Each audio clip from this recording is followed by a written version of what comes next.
ओम शांति। आज 28/1/2025 प्रातः मुरली ओम शांति बाप दादा मधुबन। आज महावाक्य बाबा कहले मीठे बच्चे जदि सम्मान सहित पास होगा चाहूच तेबे श्रीमत को पालन कर। कुसंग और मायार तोफान ठारू निजको दूरे रख। प्रश्न बाबा संतान मानकर क्यों सेवा करुछंती जहाँकि संतान मानंकु मध्य करिबाकु हेबो। उत्तर बाबा पिला मानंकु गेल्हा संतान बोली कही हीरा तुल्य करिबार सेवा करुछंती। सेहीपरि अन्य मानंकु मध्य आमर मिठा भाई मानंकु अर्थात आत्मा मानंकु हीरा तुल्य करिबाकु हेबो। एथिरे कोनोसी असुविधार कथा नाही। केवल एतिकी कहिबाकु हेबो जे बाबा को मने पकाइबा द्वारा तुमे माने हीरा तुल्य होइजिबो। प्रश्न बाबा निजर पिला मानंकु केउ हुकुम देउछंती। उत्तर पिला माने तुमे सच्चा रोजगार कर एवं अन्य मानंकु मध्य कराओ। तुमको काहा ठारू मध्य करज अथवा धार नेबार हुकुम नाही। धारणा पाई मुख्य सार पढ़ारे केबे भी अवहेला करिबा उचित नुहे। तुमको सुदर्शन चक्रधारी होई रहिबाकु हेबो एवं समस्तंकु हीरा सदृश करिबार सेवा करिबाकु हेबो।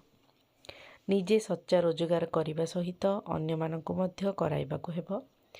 निजर समस्त पुराणा जिनिस पत्र को बदलाइबाकु हेबो।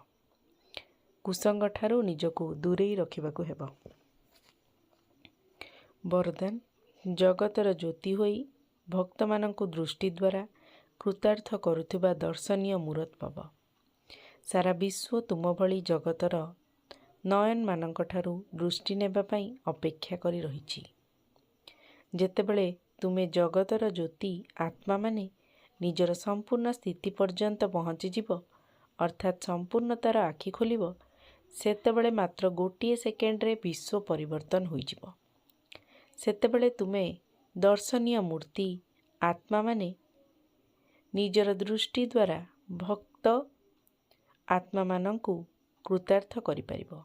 तेबे दृष्टि द्वारा कृतार्थ हेबा बालांकर मध्य लंबा धाड़ी लागिथिबो। तेणु संपूर्णता रूपी आखि सर्वदा खोला रहिबा दरकार। आखि मिलिबा एवं संकल्प रे अणनिश्वासी हेबा बा ढुलाइबा बंद कर तेबे जाई दर्शनीय मूर्ति होई परिबो। स्लोगान निर्मल स्वभाव निर्माणतार लक्षण। तेणु निर्मल होई सफलता प्राप्त कर। ओम शांति।